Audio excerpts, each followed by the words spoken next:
kita sama pemerintah dikasih kuota gratis. Tapi kan percuma kalau seumpamanya nggak ada handphonenya, cuma ada kuotanya aja. Terus sekalinya dikasih kuota, ada handphone, faktor sinyal, kendalanya dari sinyal, susah sekali. Bentar, akhirnya Teteh lagi belajar dulu.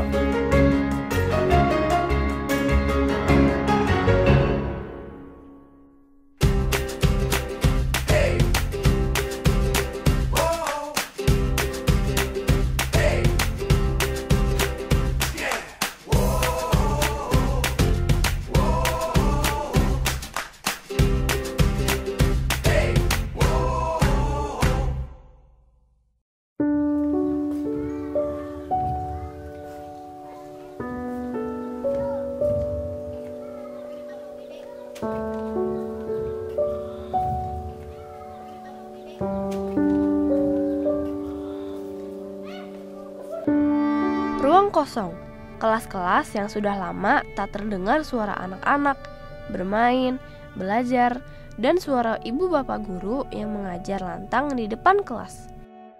Bangku, meja, papan tulis yang telah lama tidak digunakan kini berdebu.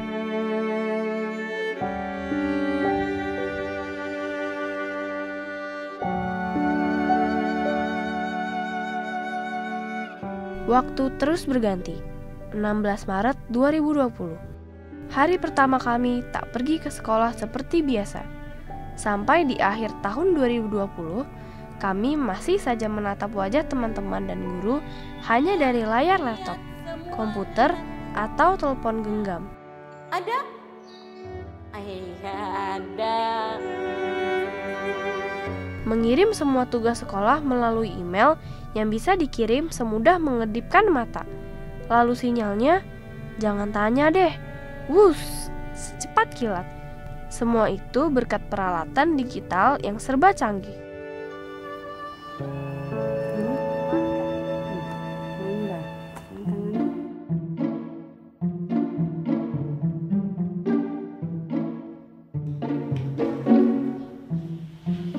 Ya, kok mati? Kok mati lalu? Bentar. Saya cek dulu.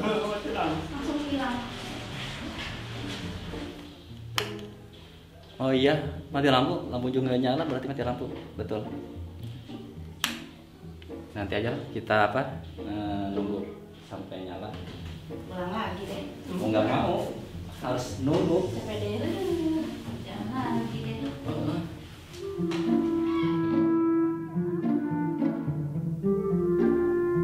Mana ya sinyalnya? Gak bisa belajar online. Telepon genggam alias handphone digoyang-goyang, tapi sinyal tak juga masuk. Handphone seperti ini dan laptop adalah benda langka dan mewah di Kabupaten Bogor, Jawa Barat. Sulit sekali didapat. Begitu juga sinyal, bahkan listrik saja susah didapat. Teman mungkin penasaran, bagaimana cara kami belajar selama hampir setahun di masa pandemi ini tanpa listrik yang kadang menyala lalu mati, tanpa benda-benda canggih itu. Dan di sini susah sinyal.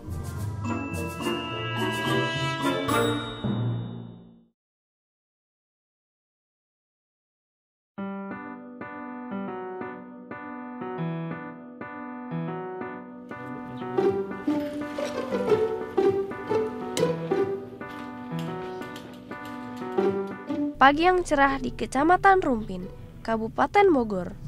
Ini Ibu Kinkin, seorang guru kelas 1 Madrasah Ibtidaiyah atau sekolah dasar. Ibu guru sudah berpakaian rapi, menyiapkan buku pelajaran ke dalam tas. Padahal di sini baru pukul 6:30 pagi loh, tapi ibu guru sudah terlihat siap berangkat.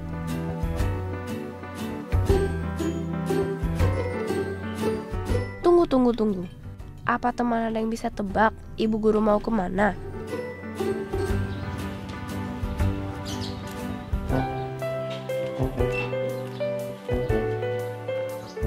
Sepagi ini jalan kaki sendirian. Sepertinya perjalanannya akan jauh. Tebakanku begitu sih teman. Tapi aku masih tidak tahu kemana perginya ibu guru.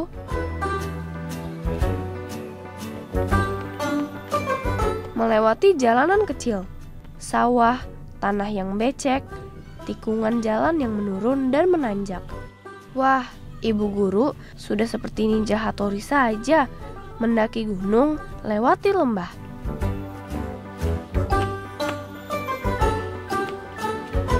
Teman, apa ibu guru tidak capek ya? Apalagi dengan mulut dan hidung yang ditutup masker kain. Pasti napasnya makin sesak ya. Kalau dihitung-hitung, berjalan kaki dari rumah ibu guru ke daerah ini lebih dari 1 jam, teman.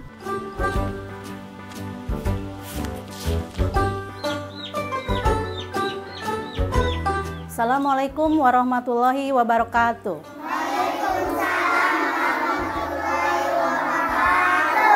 Gimana kabarnya? Baik. Alhamdulillah. Nih, Akhirnya sekarang kita tahu kemana perginya ibu guru. Bangun pagi, menyiapkan buku-buku pelajaran, dan melewati perjalanan yang jauh ini ternyata untuk menemui anak-anak kelas 1 sekolah dasar di pelosok Rumpin, Bogor, Jawa Barat. Terjawab juga pertanyaan teman-teman di awal, bagaimana cara anak-anak yang tidak punya handphone, laptop, listrik, dan sinyal belajar di rumah. Ya, ibu guru lah yang datang ke rumah-rumah kami, membawa buku dan memberikan ilmunya. Tak peduli rasa capek dan sejauh apapun perjalanannya. Kata ibu guru, capek selama perjalanan selalu terobati dengan melihat wajah ceria semua murid yang semangat untuk belajar. Apalagi kami baru kelas 1 di bulan Juni tahun lalu. Ingin sekali masuk sekolah, merasakan duduk di kelas. Tapi pandemi keburu datang. Kami jadi tidak bisa belajar di sekolah deh. Kalau mencari ilmu harus semangat. Walaupun jauh, naik, turun, belok, kanan, belok, kiri. Tapi harus ya. Teman, anak-anak di sini tahu perjuangan ibu guru. Karena itu, tidak mau membuang kesempatan belajar dari ibu guru. Lihat, semua semangat, semua mau belajar. Karena tanpa handphone, laptop, listrik, dan sinyal, selama pandemi ini, belajar daring itu seperti imajinasi saja, tidak mungkin. Boleh 3 ditambah 2. Teman tahu, selama pandemi, ada 24 juta anak di dunia yang terancam putus sekolah. Selama pandemi, di Cianjur, Jawa Barat saja sudah ada 7.751 anak yang putus sekolah. Satu dari banyaknya alasan adalah tidak punya biaya selama pandemi, teman. Seperti yang aku bilang, handphone atau laptop juga sinyal dan listrik masih susah dimiliki.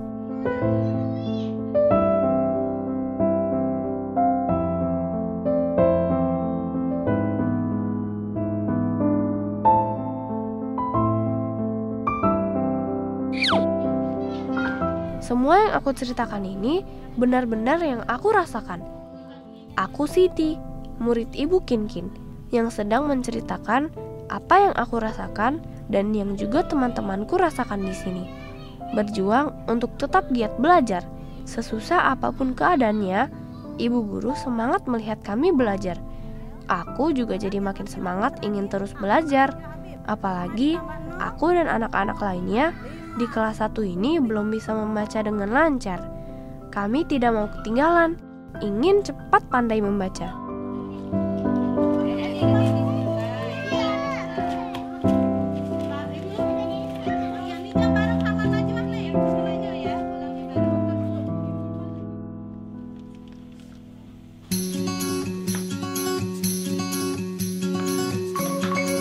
Hampir setahun tidak ke sekolah. Sepulang belajar dengan Ibu Kinkin tadi. Inilah kegiatanku di rumah, membantu pekerjaan ibu, memasak untuk sarapan, kadang untuk makan malam. Aku sudah bisa memotong-motong bahan makanan loh teman. Kata ibu, selain pintar belajar, aku juga harus belajar mandiri. Kalau tahu masak itu tidak mudah, maka saat makan nanti, aku pasti tidak mau membuang-buang makanan. Kalau tidak pandemi, mungkin aku tidak akan punya waktu untuk membantu ibu seperti ini. Teman, tidak hanya kami yang berjuang untuk belajar, guru-guru kami di sekolah pun begitu. Tetap masuk untuk menyiapkan bahan pelajaran, memikirkan cara lain jika cuaca hujan besar dan ibu guru tidak bisa datang ke rumah dan listrik yang sering mati. Kendalanya sih ya pertama itu handphone. Kita sama pemerintah dikasih kuota gratis. Tapi kan percuma kalau seumpamanya nggak ada handphonenya, cuman ada kuotanya aja. Terus sekalinya dikasih kuota, ada handphone, faktor sinyal, kendalanya dari sinyal, susah sekali. Sampai anak-anak berusaha untuk mendapatkan sinyal, mencari tempat yang lebih tinggi. Kayak ke atas pohon atau ke lantai 2 di musola. Sampai di atas-atasin, digoyang-goyang handphonenya biar dapat sinyal. Tapi ya tetap, karena mungkin situasi tempatnya begini, susah sinyalnya.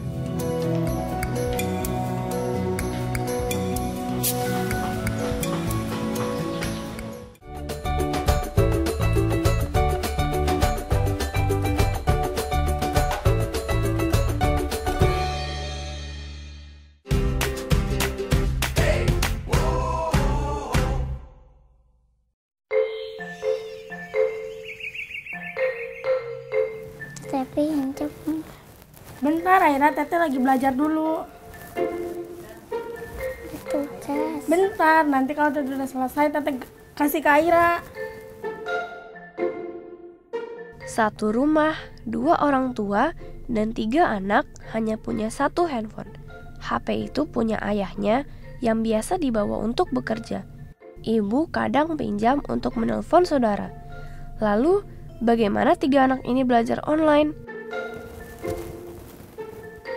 Pinjam dulu. Pinjam. Inilah yang terjadi di banyak rumah temanku. Kalau aku tidak punya HP sama sekali. Nah, ada temanku yang punya HP, tapi harus berebutan dengan adik dan kakaknya. Rasanya sama saja ya teman, jadi susah belajar. Jangan, Aira. Teteh dulu. Eits, masalah tidak hanya itu. Selain berebut, yang punya handphone pun harus manjat pohon dan mendapatkan sinyal yang kencang. Dan ini tidak hanya di Kabupaten Bogor, tapi juga di banyak daerah lainnya. Sekolah online tidak pernah mudah bagi kami.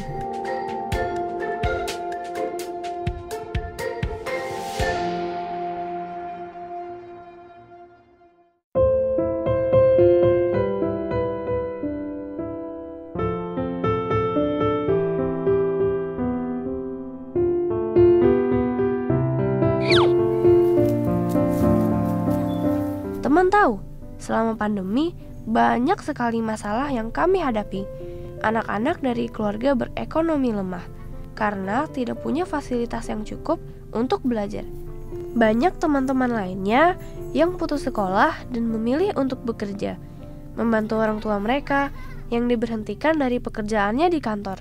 Bahkan yang lebih sedihnya lagi, ada juga teman-teman kita yang memilih menikah di bawah umur atau pernikahan anak. Padahal, masa kanak-kanak seperti kita harusnya diisi dengan bermain dan belajar kan? Tapi, pandemi mengubah segalanya.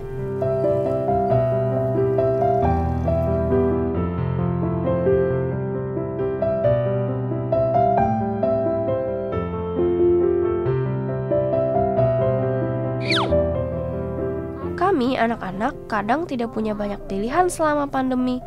Antara membantu orang tua berjualan di rumah, membersihkan rumah. Yang lebih kurang beruntung, di luar sana ada yang harus menggantikan orang tuanya bekerja, seperti orang dewasa. Kebiasaan baik harus dilakukan sejak kecil.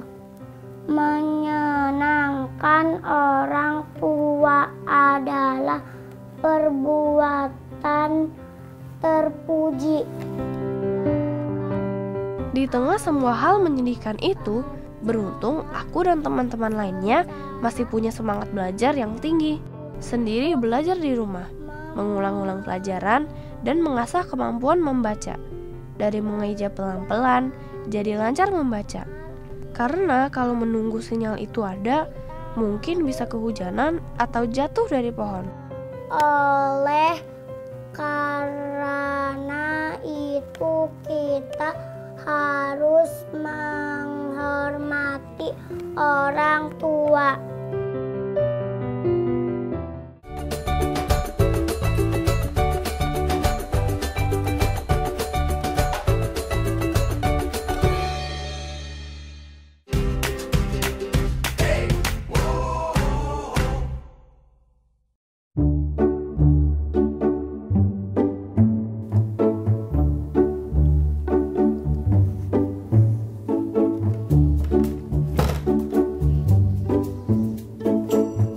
Alhamdulillah, nih pagi ini diberi kesehatan sehingga bisa melaksanakan tugas mengajar ke rumah-rumah murid. Tapi sebelum itu Ibu persiapkan dulu alat-alatnya.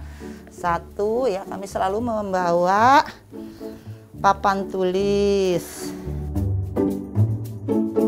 buku absen, buku nilai, daftar nilai hasil belajar murid, buku paket, meja belajar. Ini untuk Ibu karena di sana pun ya suka tidak tersedia. Jadi untuk menyimpan alat-alat tulis Ibu selalu membawa dan mempersiapkannya sendiri. Ibu Lilis, bagi teman-teman di SDN 1 Cemplang, Kabupaten Bogor adalah pahlawan, sama seperti Ibu Kinkin. Selama pandemi, Ibu Lilis harus berkunjung ke rumah anak-anak muridnya yang tidak punya handphone dan laptop untuk belajar online. Mak, berangkat sekolah dulu ya, doain ya Mak. Anak-anak nanti belajar ya, ngapalin ya di rumah. Ibu sekarang mau ke Regu Bones dulu ya, sayang.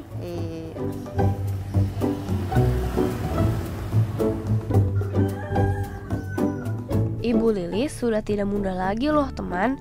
Tapi coba lihat semangatnya, persis seperti Ibu Kinkin. Dua perempuan yang hebat. Bahkan bagi mereka, kami muridnya sudah seperti anaknya sendiri. Mengerti kalau kami juga ingin mendapatkan pelajaran dan tidak ingin kami tertinggal dari anak-anak yang lain. Apa kabarnya anak-anak hari ini? Alhamdulillah, luar biasa. Allah. Alhamdulillahirabbil alamin. Udah dipakai sanitizernya? Ajka bawa enggak? Oh, udah pakai? Oh iya, alhamdulillah. Banyak anak yang tidak punya handphone dan laptop, banyak anak yang putus sekolah. Tapi guru-guru seperti Ibu Lilis dan Ibu Kinkin juga cukup banyak. Tidak bosan-bosannya menemani kami belajar dan menyemangati kami agar semangat kami tidak kalah dari ganasnya virus corona. Tapi Ibu Guru tidak pernah lupa menyuruh kami menaati protokol kesehatan. Ingat 3M, memakai masker, mencuci tangan atau hand sanitizer, dan menjaga jarak satu sama lain. Di sekolah kita kan satu kendalanya tidak mempunyai HP semua. Aira punya HP enggak? Enggak. Nah, jadi kalau belajar online sangat kesulitan sekali ya. Untuk itu bagaimana nih? Kalau Aira mau bisa baca, bisa nulis, bisa ngitung. Kan Aira baru masuk di kelas 1. Nah, akhirnya Ibu ada solusinya dengan sekolah, kepala sekolah, dan guru yang lain, yaitu melaksanakan belajar ke rumah. Supaya apa? Agar anak-anak itu ya teman-teman Aira yang di kelas 1 Ibu nih, supaya tercapai bisa membaca, menulis, berhitung. Aira suka nggak kalau belajar di rumah-rumah? Nah, kalau suka jangan nangis lagi ya kayak kemarin. Karena Kalau nangis nanti kalau belajar ketinggalan. Apalagi ini zaman COVID, online kita nggak bisa jalan. Satu, yang punya HP juga sinyalnya yang kurang baik. Terus nggak punya HP apalagi ketinggalan ya.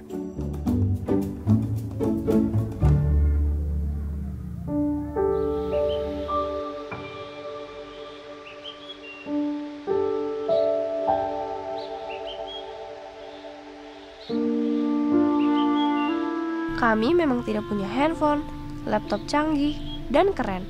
Sinyal dan listrik pun masih susah. Tapi ketahuilah teman, aku dan ratusan anak-anak di Kabupaten Bogor ini tidak akan menyerah. Kami akan tetap belajar meskipun semua jadi terasa semakin sulit. Bukan hanya aku yang ingin terus belajar, tapi orang tua aku pun begitu. Bersyukur sekali ada ibu guru yang tulus mengajar kami tanpa pamrih. Saat aku capek belajar di masa pandemi ini, ibuku selalu berpesan untuk belajar dari semangat ibu guru, yang tentu saja lebih capek mengajari kami satu persatu.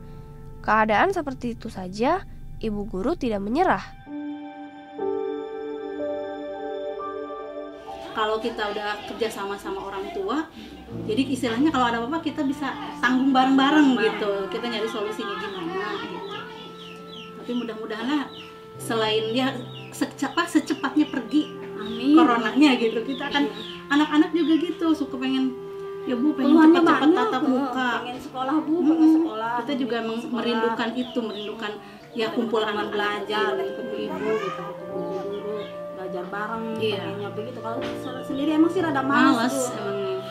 Suka kadang ada proses sedikit lah gitu. Iya. Kerjain Neng, dirayu dulu. Jadi susahnya kita tuh dirayu dulu gitu, ngerayu Neng. Tambah kesabarannya. Ya, makanya kan sekarang diadain online itu orang tua pada ngeluh pas dirapatkan. Iya emang. Jadi malah tambah punya penyakit, kata jadi darah tinggi orang tuanya. Benar. Jadi orang tua soalnya gimana ya? Ya banyak yang dari pihak orang tua ke sekolah, yang mendingan sekolah tatap muka aja gitu.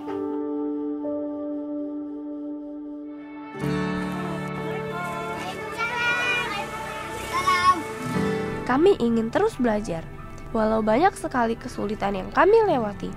Peralatan seadanya, akses internet, begini adanya, tidak akan membuat kami berhenti menggapai cita-cita. Susah sinyal di sini, itu bukan alasan. Kalau teman-teman, bagaimana? Ya untuk anak-anakku tercinta, di musim pandemi ini kita harus tetap semangat. Walaupun banyak kendala yang kita temui, misalkan tugas online kita tidak bisa mengerjakan karena kita pertama faktor dari sinyal, yang kedua dari HP-nya itu sendiri, yang ketiganya ya karena anak-anak itu sendiri tidak seluruhnya memiliki HP, tapi tetap anak-anak harus tetap semangat walaupun dengan cara ya kita bekerja sama dengan teman yang mempunyai HP. Ibu mengingatkan saja sama kamu harus tetap semangat dan terus semangat.